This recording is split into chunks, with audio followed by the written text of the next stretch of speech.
আশা করি সকলে ভালো আছো। আজকে তোমাদের তড়িৎ প্রবাহের তাপীয় ফল সংক্রান্ত বিষয় নিয়ে আলোচনা করব। অর্থাৎ আজকে আলোচ্য বিষয় হচ্ছে তড়িৎ প্রবাহের তাপীয় ফল। লিখছি যে তড়িৎ প্রবাহের তাপীয় ফল, অর্থাৎ তড়িৎ প্রবাহের ফলে তাপ উৎপন্ন হয়। মোদ্দা কথায় দেখবে যেখানেই তড়িৎ প্রবাহিত হয় খেয়াল রাখবে, ফ্যান যদি দেখো, টেবিল ফ্যানে ভালো বুঝতে পারবে, ফ্যান যদি অনেকক্ষণ চলে টেবিল ফ্যানের পিছনটা বা নিচে যে পাটাতন থাকে সেটা হাত দিয়ে দেখো বেশ গরম লাগছে। ইলেকট্রিক বাল্ব যদি জ্বলে সেখানে হাত দেবে দেখবে গরম লাগছে। ইলেকট্রিক আয়রন সেটা তো গরম বোধ করোই, ইলেকট্রিক হিটার, ইলেকট্রিক কেটলি সব গরম বোধ হচ্ছে। অর্থাৎ গরম কেন বোধ হয় না, তাপ উৎপন্ন হয় বলে গরম বোধ হয়। কেন তাপ উৎপন্ন হলো? কারণ ওই পরিবাহী পদার্থের মধ্য দিয়ে যখন তড়িৎ প্রবাহিত হচ্ছে তখন সেই তড়িৎ শক্তি তাপ শক্তিতে রূপান্তরিত হয়। যখনই কোনো পরিবাহীর মধ্য দিয়ে তড়িৎ প্রবাহিত হবে সেই তড়িৎ প্রবাহের ফলে তাপ শক্তি তড়িৎ শক্তি তাপ শক্তিতে রূপান্তরিত হয়। কেন হয়? কারণ আমরা আগের দিন শিখেছিলাম সে রোধ, পরিবাহী রোধ, অর্থাৎ পরিবাহীর মধ্য দিয়ে তড়িৎ প্রবাহ হতে গেলে পরিবাহী উপাদান কিছু না কিছু বাধা দান করে। সেই বাধাকে কাটিয়ে যদি তড়িৎ উৎসকে তড়িৎ প্রবাহ পাঠাতে হয় তাহলে তড়িৎ উৎসকে কিছু না কিছু কাজ করতে হয়। তা তড়িৎ উৎস সেই তড়িৎ প্রবাহ পাঠানোর জন্য যে কাজটা করে সেই কাজটাই তড়িৎ শক্তি খরচ হয়, ওখানে সেই কাজটা তাপ শক্তিতে রূপান্তরিত হয়। অর্থাৎ তড়িৎ প্রবাহের ফলে ওখানে তাপ শক্তিতে কনভার্ট করছে, সেটা আমরা বলছি যে তড়িৎ প্রবাহের তাপীয় ফল। তার তড়িৎ প্রবাহে কী করে তাপ উৎপন্ন হয় সেটা পরিমাপ করবো কী করে? সেটা দেখো কী করে প্রতিক্রিয়া ব্যাপার পাই। মনে করো এটা একটা রোধ, এখানে একটা চাবি দেওয়া আছে, একটা ব্যাটারি দেওয়া আছে, দিয়ে সিম্পল একটা সার্কিট করলাম। এই চাবিতে কে চাবি মানে সুইচ, অত বর্তমানে অফ অন করা যায়। এটা তড়িৎচালক বল ই মনে করো, আর এটা রোধ হচ্ছে আর। তো এর মধ্যে দিয়ে আই মানে কারেন্ট ফ্লো করছে ধরলাম।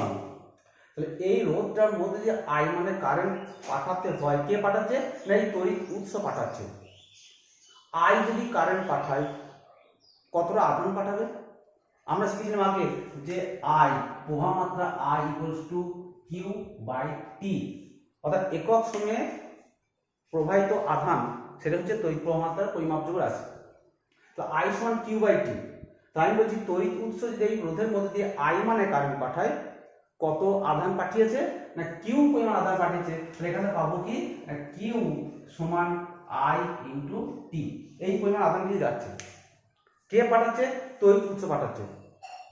এই রোধের মধ্যে যেতে গেলে রোধ একে বাধা দেবে, এই আধানগুলোকে বাধা দেবে, সেই বাধা কাটিয়ে তড়িৎ উৎসকে পাঠাতে হবে। তাহলে তড়িৎ উৎসকে কাজ করতে হবে। কতটা কাজ করতে হবে? প্রশ্ন আসছে কতটা কাজ করতে হবে। আমরা বললাম যে এই রোধটা দুই প্রান্তে বিভব প্রকাশ মনে করলাম ভি। তাহলে ওহমস ল আমরা শিখেছিলাম ভি সমান I into R. Ohm's law শিখেছিলাম ভি সমান আই ইন্টু আর। এই ভি মানে কি? বিভব প্রভেদ ভি মানে কি? একক পরিমাণ আধানকে পাঠাতে গেলে আমাকে ভি পরিমাণ কাজ করতে হবে। বিভব প্রভেদ ভি কত মানে হচ্ছে একক পরিমাণ আধানকে পাঠাতে গেলে আমাকে ভি পরিমাণ কাজ করতে হবে। তাহলে এখন প্রশ্ন, আমি পাঠিয়েছি কিউ পরিমাণ আধান মানে আইটি পরিমাণ আধান পাঠিয়েছি, সেটা কতটা কাজ করতে হবে?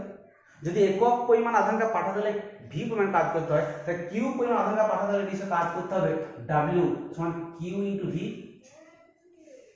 অর্থাৎ কিউ পরিমাণ আধানকে পাঠাতে গেলে আমাকে এই পরিমাণ কাজ করতে হচ্ছে। অর্থাৎ আমি বলতে পারবো যে ভি আই টি এই পরিমাণ কাজ করতে হচ্ছে।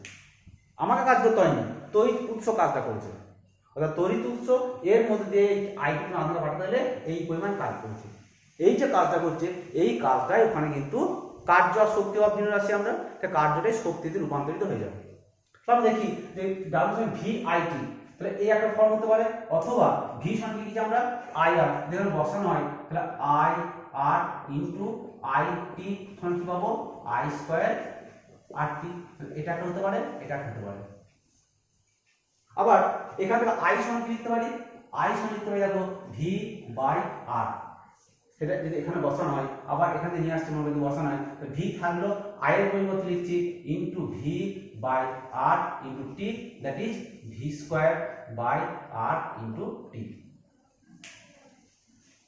তাহলে এই যে এটা একটা ফর্ম, তিনটে কিন্তু একই, শুধু রূপটা আলাদা। তিনটেই কাজ, এই ডাব্লিউ পরিমাণ কাজ কে করেছে? তড়িৎ উৎস করেছে। কতটা কাজ করেছে? ভিআইটি কাজ করেছে, বা বলতে পারি আই স্কয়ার আরটি কাজ করেছে, বা বলতে পারি ভি স্কয়ার আরটি পরিমাণ কাজ করেছে। কেন কাজ করেছে? এই কিউ পরিমাণ আধানকে এই রোধের মধ্যে দিয়ে পাঠাতে হয়েছে। আমরা আগে তাপগতিবিদ্যায় শিখেছি যে ডাব্লিউ এবং এইচ, কৃতকার্য এবং কৃতকার্য হলে উৎপন্ন তাপ, এরা পরস্পর সমানুপাতিক। অর্থাৎ ডাব্লিউ পরিমাণ কাজ যদি তাপে রূপান্তরিত হয়, বা এইচ পরিমাণ তাপ যদি কার্য ফেরত দেয়, তাহলে ডাব্লিউ ইজ প্রপোর্শনাল এইচ, এটা আমরা জানি। তারা পরস্পর সমানুপাতিক হয়। তাহলে এই সমানুপাতিক থেকে সমান নিতে গেলে একটা ধ্রুবক দিয়ে গুণ করতে হয়। ডাব্লিউ সমান জে ইন্টু এইচ। ডাব্লিউ সমান হচ্ছে কি? J into H. যেটা কি? যেটা হচ্ছে জুল তুল্যাঙ্ক।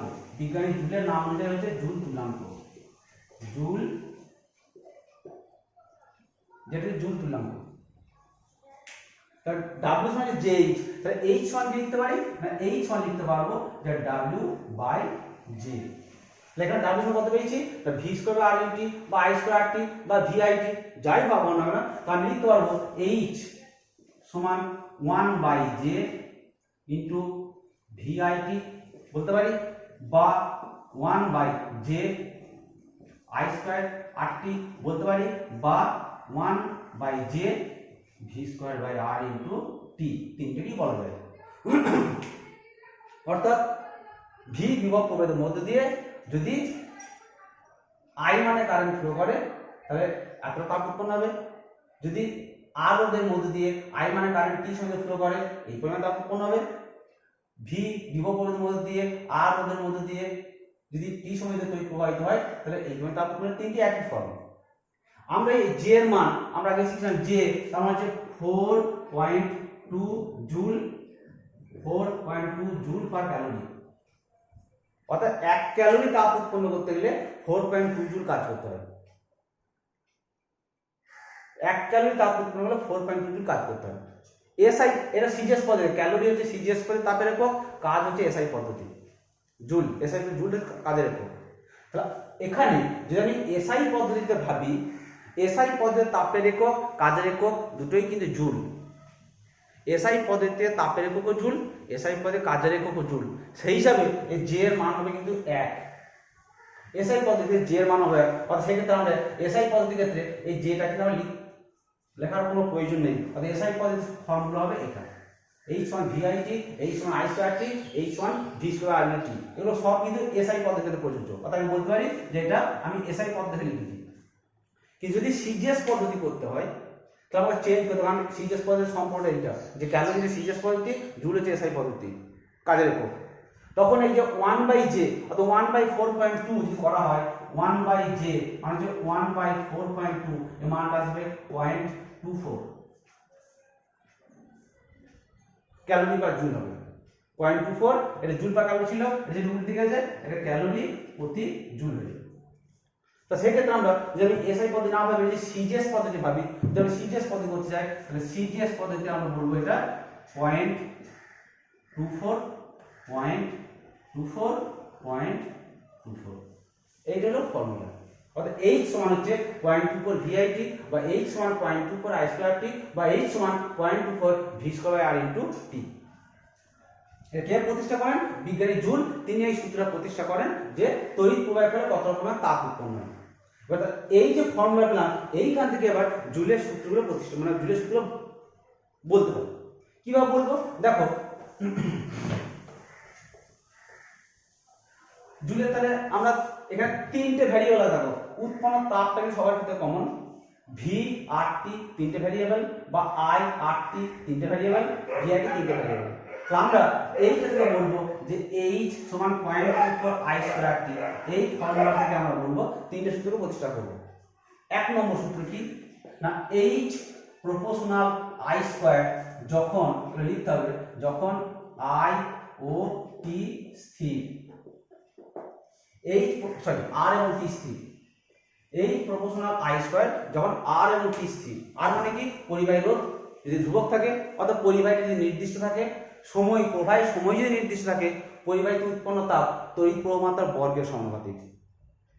তা কি বলবো, ভাষা দিয়ে পরিষ্কার করে কি বলতে পারবো, যে নির্দিষ্ট পরিবাহীর মধ্য দিয়ে নির্দিষ্ট সময় ধরে তড়িৎ প্রবাহের ফলে পরিবাহীতে যে তাপ উৎপন্ন হবে সেই তাপ তড়িৎ প্রবাহমাত্রার বর্গের সাথে সমানুপাতিক হবে। আবার বলছি, নির্দিষ্ট পরিবাহীর মধ্য দিয়ে নির্দিষ্ট সময় ধরে তড়িৎ প্রবাহের ফলে পরিবাহীতে যে তাপ উৎপন্ন হবে সেই তাপ তড়িৎ প্রবাহমাত্রার বর্গের সাথে সমানুপাতিক হবে। এটা 1 নম্বর। 2 নম্বর, H is proportional R যখন I ও T স্থির। H proportional R যখন I ও T স্থির। I টা কি প্রবাহ মাত্রা, T টা কি সময়, প্রবাহের সময়, তড়িৎ প্রবাহের সময়। এটা কি বলবো, কোনো পরিবাহীর মধ্যে, এখন যদি নির্দিষ্ট পরিবাহী বলবো না, কারণ আর এর ভ্যারিয়েশন হয়ে গেছে আমাদের। তা কোনো পরিবাহীর মধ্য দিয়ে নির্দিষ্ট মানের তড়িৎ নির্দিষ্ট সময় ধরে যদি প্রবাহিত হয়, তাহলে যে তাপ উৎপন্ন হবে সেই তাপ পরিবাহী রোধের সাথে সমানুপাতিক হবে। আবার বলছি যে কোনো পরিবাহীর মধ্য দিয়ে নির্দিষ্ট মাত্রার তড়িৎ নির্দিষ্ট সময় ধরে যদি প্রবাহিত হয়, তাহলে পরিবাহীতে যে তাপ উৎপন্ন হবে সেই তাপ পরিবাহী রোধের সাথে সমানুপাতিক হবে। 3 নম্বর, H is proportional T যখন I ও R স্থির। এটাও তাই, R স্থির মানে কি, রোধ স্থির, মানে পরিবাহীটা স্থির হয়ে গেল, নির্দিষ্ট হয়ে গেল। I মানে কি, নির্দিষ্ট মানের তড়িৎ বা নির্দিষ্ট মাত্রার তড়িৎ। তা বলো, নির্দিষ্ট পরিবাহীর মধ্য দিয়ে নির্দিষ্ট মাত্রার তড়িৎ প্রবাহের ফলে পরিবাহীতে উৎপন্ন তাপ তড়িৎ প্রবাহের সময়ের সাথে সমানুপাতিক। নির্দিষ্ট পরিবাহীর মধ্য দিয়ে নির্দিষ্ট মাত্রার তড়িৎ প্রবাহের ফলে পরিবাহীতে উৎপন্ন তাপ তড়িৎ প্রবাহমাত্রার সময়ের সাথে সমানুপাতিক। তাহলে এই যে 3টে সূত্র, এই 3টে সূত্রকে একত্রিত করে আমরা এই সূত্র ফেরত আসতে পারি, বা এটা আমরা প্রতিষ্ঠা বললাম, সেখানে সূত্রের বিবৃতিটা আমরা দিতে পারি। এটা হলো জুলের সূত্রের বিবৃতি এবং জুলের সূত্রের প্রতিষ্ঠা। জুলের সূত্র মানে কি, তড়িৎ প্রবাহের তাপীয় ফল সংক্রান্ত জুলের সূত্র। জুলের সূত্রে লিখলাম W/H, ওটা আলাদা সূত্র। এখানে তড়িৎ প্রবাহের তাপীয় ফল সংক্রান্ত জুলের সূত্র। তাহলে এটা প্রতিষ্ঠা এবং বিবৃতি হলো। এরপর যেটা আসছে, এই যে তড়িৎ প্রবাহের তাপীয় ফলে ব্যবহারিক প্রয়োগ কোথায় দেখবো আমরা, কোথায় ব্যবহারিক প্রয়োগ হবে। দেখো, আমি প্রথমে উদাহরণ দিয়েছি যে ইলেকট্রিক হিটার বলো, ইলেকট্রিক আয়রন, এগুলোতে আমরা সাধারণত তড়িৎ শক্তিকে তাপ শক্তিতে উৎপন্ন করতে কাজে লাগাই। ইলেকট্রিক বাল্ব হয়তো আমরা অপ্রত্যাশিতভাবে তাপ শক্তিটা পাই, যেটা আমাদের চাওয়ার প্রয়োজন নেই। ইলেকট্রিক ফ্যান যেটা গরম হয়ে যায়, সেটাও তাপ শক্তি আমাদের চাওয়ার প্রয়োজন নেই, তো মনে হয় পেয়ে থাকে ওগুলো। কিন্তু মেনলি আমরা তড়িৎ শক্তিকে তাপ শক্তিতে রূপান্তরিত করি সাধারণত ইলেকট্রিক হিটার, ইলেকট্রিক আয়রন, এইসব ক্ষেত্রে। কিন্তু ইলেকট্রিক বাল্বের কার্যকারিতাটা কিন্তু এই নীতির উপর কিন্তু প্রতিষ্ঠিত। কীরকম, মনে করো ইলেকট্রিক বাল্ব, যারা আমি আগেকার পুরোনো দিনের বাল্বটার কথা বলছি, যেগুলো ফ্লোরসেন্ট ল্যাম্প বলা হয়, যে এরকম দেখতাম আমরা, ধরো এখানে দুটো পোল থাকতো, দুটো সরু তাপ দিয়ে আসতো, এখানে নিয়ে ফিলামেন্ট জড়িয়ে দেওয়া হতো। এটা ইলেকট্রিক বাল্ব।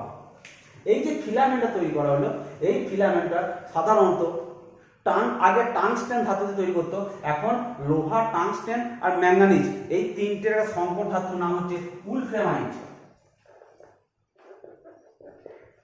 উলফ্রেমাইট এটা সংকর ধাতু। কিসের সংকর ধাতু না, লোহা, টাংস্টেন এবং ম্যাঙ্গানিজ। তাহলে এই 3টে সংকর ধাতু দিয়ে এই ফিলামেন্টটা তৈরি করা হলো। ফিলামেন্টের মুখ্য বৈশিষ্ট্য কি, একটা সংকর ধাতু যার রোধাঙ্ক বেশি, রোধাঙ্ক বেশি মানে রোধ বেশি, কিন্তু গলনাঙ্ক অনেক অনেক বেশি, অর্থাৎ চট করে গলে যাবে না, গলনাঙ্ক অনেকটা বেশি। এবং তাই নয় যে এই ফিলামেন্ট তৈরি করা হবে খুব সরু করে অনেকটা দৈর্ঘ্য জুড়ে করা হয়। ফিলামেন্ট টেনে সোজা করা হয় তবে প্রচুর অনেকটা দৈর্ঘ্য, কিন্তু তারটা খুব সরু। তা সরু আবার দৈর্ঘ্যে বেশি, রোধাঙ্ক বেশি, আলটিমেট ফল হিসাবে দেখা যাবে এই ফিলামেন্টটার রোধের মানটাই অনেক বেশি, অনেক বেশি। কারণ দৈর্ঘ্য বেশি হলে রোধের মান বেশি হয়, সরু প্রস্থ কম হলে রোধের মান বাড়ে, আবার রোধাঙ্কের মানটা যে বেশি হয় তার রোধের মান বাড়ে। তা 3টেই কিন্তু রোধের বাড়ার পক্ষে যথেষ্ট। রোধাঙ্ক বেশি, রোধের মান বাড়ছে, সরু, প্রস্থচ্ছেদ কম, রোধের মান বাড়ছে, দৈর্ঘ্য বেশি, রোধের মান বাড়ছে। রোধের মান বেশি ফলে উৎপন্ন তাপটাও বেশি হবে। H প্রপোর্শনাল আর আমরা একটু আগে দেখলাম, রোধের মান বেশি হয় উৎপন্ন তাপটা বেশি হবে। গলনাঙ্ক বেশি, সুবিধা কি, এতটাই তাপ উৎপন্ন হবে সেই তাপে এইটা কিন্তু গলবে না, গলনাঙ্ক বেশি হওয়ার জন্য, অর্থাৎ টিকে থাকলো। শুধু তাই নয়, এই যে ভিতরে বাতাসটাকে টেনে বের করে দেওয়া হয়, দিয়ে ভিতরে নিষ্ক্রিয় নাইট্রোজেন গ্যাস অথবা নিষ্ক্রিয় গ্যাস মানে আর্গন এইসব গ্যাস ফিল আপ করে দেওয়া হয়। কেন করে দেওয়া হয়? কারণ বাতাসে অক্সিজেনকে জারিত করতে না পারে। কারণ বাতাসে অক্সিজেনকে জারিত করে দেয়, তাহলে আয়ুষ্কাল লাইফ টাইমটা কমে যাবে, আস্তে আস্তে নষ্ট হয়ে যাবে। সেখানে ভিতরে বাতাস বের করে দিয়ে নিষ্ক্রিয় গ্যাস বা নাইট্রোজেন গ্যাস ভর্তি করে দেওয়া হয়। এবার ঘটনাটা কি ঘটে? এই যে রোদের সাথে সমানুপাতিক, রোদের মান বেশি হবে তাপ উৎপন্ন বেশি হবে, গলনাঙ্ক বেশি হলে কাটছে না, গলছে না, তাহলে ওই প্রসঙ্গ এখন থাক। তাহলে তাপ উৎপন্ন বেশি হলো, সেই তাপে এই ফিলামেন্টটা শ্বেত তপ্ত হয়ে জ্বলে ওঠে। শ্বেত তপ্ত মানে এতটাই উত্তপ্ত হয়ে যায় যে সাদা আলো বিকিরণ করতে শুরু করে দেয়, যে আলোটা আমরা ব্যবহারিক ক্ষেত্রে কাজে লাগাই। অর্থাৎ এই যে আলো উৎপন্ন হলো, এই তড়িৎ শক্তি তাপ শক্তিতে রূপান্তরিত হয়ে গেছে, আলোক শক্তি রূপান্তরিত হলো, আমরা সেটা ব্যবহারিক ক্ষেত্রে কাজে লাগাই। কিন্তু বক্তব্য হচ্ছে এই যে ল্যাম্প, এই ল্যাম্পটা একটা কি বলবো মানে ডিসঅ্যাডভান্টেজ, যেটা কি অসুবিধা হচ্ছে যে আমাদের মনে দেখা যাচ্ছে যে 98% মানে যে পরিমাণ তড়িৎ শক্তি খরচ হয় তার প্রায় 98% তাপ শক্তিতে রূপান্তরিত হয়ে যাবে, অনলি 2% মতো আলোক শক্তি পাই। অর্থাৎ বাল্বটাকে মেনলি আমরা আলো পাওয়ার জন্য ব্যবহার করতে চাইছি, কিন্তু দেখা যাচ্ছে আমার ব্যয়িত শক্তি 98% তাপে রূপান্তরিত, যেটা আমরা কোনো কাজে লাগাতে পারি না। সেই কারণে এটা এখন ব্যাকডেটেড হয়ে গেছে, এর পরিবর্তে নিউ ভার্সন এসছে, সেটা আমরা পরে একটু পরে আলোচনা করছি ওখান থেকে। তাহলে এই যে বললাম যে উলফ্রেমাইট দিয়ে আমরা এই যে বাল্বটা তৈরি করছি, এটা আমি তৈরি করে তাপীয় ফলে একটা ব্যবহারিক প্রয়োগ। এরপর যেটা হচ্ছে ইলেকট্রিক আয়রন বলো, ইলেকট্রিক হিটার বলো, এগুলো সব দেখেছো। এর ভিতরে যে তারটা থাকে, এখানে একটা ফিলামেন্টের মতো থাকে তার, সেই তারটা নাইট্রন তার, এটা নাইট্রন তার, এটা একটা সংঘধাতু। এটা সঙ্গে লোহা, নিকেল এবং ক্রোমিয়াম, এই তিনটা সংঘধাতু নাইট্রন। এদেরও রোধাঙ্কের মান খুব বেশি, গলনাঙ্ক বেশি, এবং এর একটা বিশেষ সুবিধা হচ্ছে যে এটা ফাঁকা থাকে। বাল্বের ফিলামেন্টে যেমন আমরা ভিতরে ভরে দিলাম নিষ্ক্রিয় গ্যাস দিয়ে ফিল আপ করেছিলাম, এটা তো ইলেকট্রিক আয়রনের কয়েল বলো বা ইলেকট্রিক হিটারের কয়েল বলো, সেটা ফাঁকা থাকে, বাতাস তার উপর এফেক্ট করতে পারে, বাতাসে অক্সিজেন তার উপর এফেক্ট করতে পারে। কিন্তু এই নাইট্রনের বিশেষ সুবিধা, বাতাসে অক্সিজেন জারিত করতে পারে না, ফলে এর লাইফ টাইম কিন্তু অনেকদিন থাকে। অর্থাৎ এই যে লোহা, নিকেল আর ক্রোমিয়াম সংঘধাতু নাইট্রন বললাম, এইটা নিয়ে আমরা ওই কয়েলটা তৈরি করা হলো, যে সেই রোধাঙ্কের মান বেশি, সে একই নিয়ম, রোধাঙ্কের মান বেশি, তাহলে রোধের মান বেশি হবে, রোধের মান বেশি হলেই তাপ উৎপন্ন বেশি হবে, সেই তাপটা আমরা ব্যবহারিক ক্ষেত্রে কাজে লাগাতে পারবো। এবার কি করে প্লেস করা হয়? ইলেকট্রিক আয়রন একরকমভাবে প্লেস করা হয়, ইলেকট্রিক হিটার ফায়ার প্লে আছে, সেখানে খাঁচকাটা অংশ আছে, সেখানে ওই ফিলামেন্টে জড়িয়ে আমরা প্লেস করে থাকি। তাহলে এটা হচ্ছে ইলেকট্রিক আয়রন এবং ইলেকট্রিক হিটারের তারের উপাদান। এরপর যেটা আছে বৈদ্যুতিক ফিউজ, আমরা বাড়িতে ব্যবহার করে থাকি, সবাই দেখবে যে বৈদ্যুতিক ফিউজ,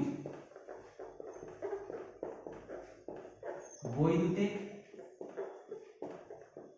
ফিউজ এটা কি না, সরু একটা তার, কিসের তার না, এটা একটা সংকর ধাতু দিয়ে তৈরি তার।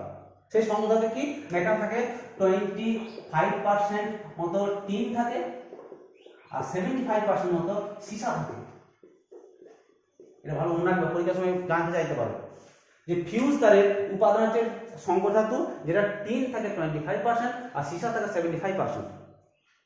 এর বৈশিষ্ট্য হচ্ছে এই সংকর ধাতু যে তারটা তৈরি করছি, তার রোধাঙ্কের মান বেশি কিন্তু গলনাঙ্ক কম, রোধাঙ্কের মান বেশি কিন্তু গলনাঙ্ক কম, অর্থাৎ উচ্চ রোধাঙ্কের কিন্তু নিম্ন গলনাঙ্কের। কেন ব্যবহার করি, তার এই গুণটা কেন কাজে লাগছে পরে যাই। এবার ফিউজটা কেন ব্যবহার করি? আমরা বর্তনীতে বাইরে দেখেছি যে শ্রেণী সমবায়ে একটা করে ফিউজ লাগিয়ে দেওয়া হয়, যেখানে এই ফিউজ তারটা ভরা থাকে। কেন দেওয়া হয়? কারণ যদি কোনো কারণে শর্ট সার্কিট হয়, তো সেই বর্তনীর মধ্যে হিউজ মানে কারেন্ট ফ্লো করে, সেই কারেন্ট হয়ে দেখা গেলো যে যন্ত্রে ঢুকছে সেই যন্ত্রের ক্ষতি করে দিতে পারে। বাল্ব হলে বাল্বটা হয়তো নষ্ট হয়ে কেটে যাবে বা বাস্ট করতে পারে, ফ্যান হলে ফ্যানটা পুড়ে যাবে, টিভি হলে টিভিটা পুড়ে যেতে পারে, অর্থাৎ অত্যধিক কারেন্ট গেলে সেই যন্ত্রটা ক্ষতি হতে পারে। যখন ওই ফিউজটাকে ব্যবহার করে শ্রেণী সমবায়ে লাগাচ্ছি, তো সেই ফিউজ তারের মধ্য দিয়েও কিন্তু ওই কারেন্টটা পাস করবে। তাহলে উচ্চ মানে কারেন্ট উচ্চ রোধাঙ্কের ফিউজ তারের মধ্যে পাস করছে, উচ্চ মানের কারেন্ট শর্ট সার্কিট ঘটলো, শর্ট সার্কিট ঘটার ফলে কারেন্টের মানটা হাই হলো, কারেন্টের মান হাই হওয়ার ফলে সেই হাই কারেন্ট উচ্চ রোধাঙ্কের বা উচ্চ রোধের ফিউজ তারের মধ্যে দিয়ে পাস করছে। কি রেজাল্ট হবে? তাপ উৎপন্নটা বেশি হবে, বেশি পরিমাণ তাপ উৎপন্ন হবে। কিন্তু এই তারটার বৈশিষ্ট্য গলনাঙ্ক কম, কম তাপমাত্রাতেই গলে যায়। যখন বেশি তাপ উৎপন্ন হলো উষ্ণতা মানটা বেড়ে যাবে, তারটা সঙ্গে সঙ্গে গলে গিয়ে কেটে যাবে, বর্তনীটাকে ছিন্ন করে দেবে, অর্থাৎ বর্তনীটা অফ করে দেবে। সুবিধা কি হবে? তা সে হাই মানে কারেন্টটা কিন্তু সেই যন্ত্রে আর প্রবেশ করতে পারবে না, ফলে যন্ত্রটি বেঁচে গেল। এই কারণে বর্তনীতে কিন্তু আমরা ওই ফিউজটাকে শ্রেণীসমভাবে লাগানো হয় যন্ত্রটাকে বাঁচানোর জন্য। অবশ্যই এখন আরো আপডেট হয়েছে, এই ফিউজ তারের পরিবর্তে এমসিবি ব্যবহার করা হয়। এমসিবি নাম শুনেছো বা বাইরে লেখা থাকবে, মিনিয়েচার সার্কিট ব্রেকার। এটা আরো সুবিধা, মানে এই ফিউজ তার কাটতেই বা যেটুকু সময় নেয় এমসিবি ততটা সময় ব্যয় করে না। এই হাই মানে কারেন্ট সঙ্গে সঙ্গে ডাউন হয়ে গিয়ে সার্কিটটাকে অফ করে দেয়। তা সত্ত্বেও আমাদের ফিউজ তারকে লাগানো পাল্টানো এই যে অসুবিধাগুলো, তার যদি নিজে না পারি আবার মেকানিক ডাকতে হবে, কখন পাবো না পাবো, এই বিভিন্ন অসুবিধা থাকার জন্য আবার এমসিবি ব্যবহার করাটা এখন সহজ হয়ে গেছে। যাই হোক, কনসেপ্ট কিন্তু এই বৈদ্যুতিক ফিউজ থেকে এসছে, যে ফিউজটা আমরা ওই শর্ট সার্কিটের হাতে বাঁচার জন্য ব্যবহার করি। এবার যেটা বক্তব্য হচ্ছে, এই ফিউজের রেটিং হয়। ফিউজের রেটিং মানে কি? একটা পরিমাপ বা মাপ আমার কোম্পানি আগে থেকে বলে দেয় যে এইটা হচ্ছে মাপ। এই ফিউজ রেটিং কখনো 1 অ্যাম্পিয়ার হতে পারে, কখনো 5 অ্যাম্পিয়ার হতে পারে, কখনো 10 অ্যাম্পিয়ার হতে পারে, কখনো 16 অ্যাম্পিয়ার হতে পারে, বিভিন্ন রেটিং থাকে। এই রেটিং করার অর্থ হচ্ছে আমাকে বলে দেবে যে এই ফিউজ তারটা কোন প্রবাহের জন্য নিরাপদ। যদি 1 অ্যাম্পিয়ার ফিউজ তার বলে, আমি ভেবে নেবো যে সেই ফিউজ তারটার মধ্যে দিয়ে 1 অ্যাম্পিয়ার মানে কারেন্ট পাস করতে পারে ম্যাক্সিমাম, তার বেশি গেলে ফিউজ তারটা কেটে যাবে। যদি 5 অ্যাম্পিয়ার ফিউজ বলে, তো সেই ফিউজ তারটার মধ্যে দিয়ে 5 অ্যাম্পিয়ার মানে কারেন্ট ম্যাক্সিমাম যেতে পারবে, তার বেসিক্যালি ফিউজ তারটা কেটে যাবে। ঠিক একইভাবে 10 অ্যাম্পিয়ার ক্ষেত্রে প্রযোজ্য, 16 অ্যাম্পিয়ার ক্ষেত্রেও, 16 অ্যাম্পিয়ার ক্ষেত্রেও প্রযোজ্য। এইটা হচ্ছে ফিউজ তারের রেটিং। অর্থাৎ যখন লিখে দিল গায়ে, তখন কিন্তু আমরা এই রেটিংটাকে বুঝতে পারবো যে আমাকে কোন সার্কিটের জন্য লাগাতে হবে। ভাবো নর্মাল বাল্ব বা ফ্যান চালাতে গেলে সেখানে আমার 5 অ্যাম্পিয়ার ফিউজ দিলেই হবে। কিন্তু যদি আমি এসি চালাতে যাই বা ফ্রিজ চালাতে যাই বা কম্পিউটার চালাতে যাই, সেখানে আমার কিন্তু এই 16 অ্যাম্পিয়ার ফিউজ দিতে হবে, সেখানে আর 5 অ্যাম্পিয়ার ফিউজ কিন্তু কাজ হবে না। তাহলে এই রেটিং থেকে আমরা বুঝতে পারবো যে আমাকে ফিউজ তারটা কোন বর্তনীতে লাগাতে হবে। এই প্রসঙ্গে বলে দিই, আমরা ভবিষ্যতে বা বর্তমানে আমরা কিন্তু এই রেটিং অনুযায়ী কিন্তু ফিউজ তার ব্যবহার করি না।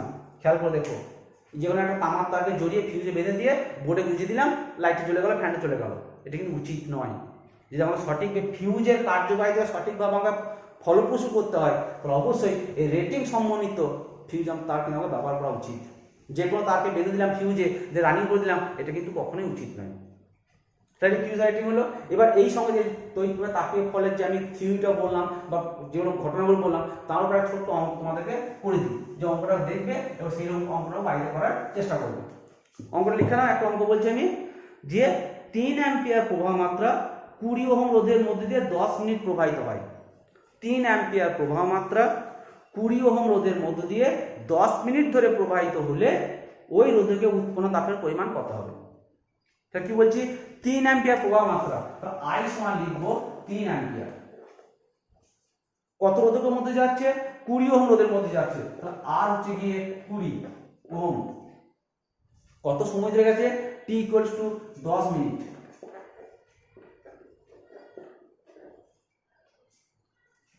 কত তাপ উৎপন্ন হবে? এই সমান কত? অঙ্কের যা ভাষা বললাম সেটা আমি অঙ্কের নিয়মে লিখলাম, যে 3 অ্যাম্পিয়ার মানে কারেন্ট 20 ওহম রোধের মধ্যে দিয়ে 10 মিনিট ধরে প্রবাহিত হলে কতটা পরিমাণ তাপ উৎপন্ন হবে। তো আমরা জানি যে H সমান কি লিখেছি, আমরা জানি H সমান 0.24 I² RT। খেয়াল রাখবে এইগুলো যদি অঙ্কটা ভুল হয়ে যায়, বুঝতে পারা যায় না। টিটা কিন্তু এখানে সমীকরণে দেওয়া আছে, সেকেন্ড এককে দেওয়া আছে, মাথায় রাখবে। টিটা এখানে সমীকরণ দেওয়া আছে সেকেন্ড এককে, এখানে সাপ্লাই করা গেছে মিনিট এককে, তাহলে টিটাকে চেঞ্জ করতে হবে। তাহলে লিখবো কি, এখানে আমি লিখছি, এটা মুছে দিচ্ছি, নিচে লিখবো ঘন্টায়। তাহলে টি = 10 মিনিট মানে আমি লিখবো 10 × 60 এত সেকেন্ড দিয়ে H সমান কত। এটা খেয়াল করো, এই এককটা চেঞ্জ না করলে কিন্তু অঙ্কটা ভুলে যাবে। আর এককটা যদি চেঞ্জ করো না, অঙ্কটা খুব সহজ, কিছু নেই। তাহলে লিখবো এখানটায় যে H সমান 24, I স্কয়ার মানে কত 3 স্কয়ার ইনটু R মানে কত 20 ইনটু T 600 এত H উৎপন্ন তাপ ক্যালোরি এবং গুণ করে যা আসবে, অর্থাৎ এখানে 0.2 করে এলো, I এর মানে 3 স্কয়ার বসালাম, R এর মান বললাম 20 আর 10 গুণে 60 600 এত ক্যালোরি তাপ উৎপন্ন হবে। গুণ করলে আমি এখানে দেখে করে দিচ্ছি, বাইরে বলবো তোমার 25,714 ক্যালোরি, প্রায় 25,714 ক্যালোরি প্রায় মোটামুটি গুণ করলে পাওয়া যাবে। অর্থাৎ 3 অ্যাম্পিয়ার মানে কারেন্ট 20 ওহম রোধের মধ্য দিয়ে যদি 10 মিনিট ধরে প্রবাহিত হয় তাহলে মোটামুটি এই 25,714 ক্যালোরি পরিমাণ তাপ উৎপন্ন হবে। এই যে অঙ্ক দেখালাম এইটা ছোট ছোট অঙ্ক তোমার বাড়িতে করবে, প্র্যাকটিস করবে, বইয়ে দেবে কিছু কষে দেওয়া আছে সেগুলো আগে দেখে নেবে, আবার কিছু পোস্ট দেবে সেগুলো করার প্র্যাকটিস করবে। যদি কিছু অসুবিধা হয় অবশ্যই আমার সঙ্গে যোগাযোগ করবে। তাহলে আজকে যে বিষয়টা হলো যে তড়িৎ প্রবাহের তাপীয় ফল সঙ্গে সমস্ত বিষয়গুলো বলা হলো, মন দিয়ে বাইরে পড়বে, কঠিন কিছু নয়, একটু ধৈর্য ধরে পড়বে, তাহলে ঠিক হয়ে যাবে। এর পরের দিনের ক্লাস যেটা হবে সেটা তড়িৎ ক্ষমতা, বিওটি একক, সেইগুলো নিয়ে আমরা আলোচনা করব। ঠিক আছে, আজ এই পর্যন্ত থাকলো।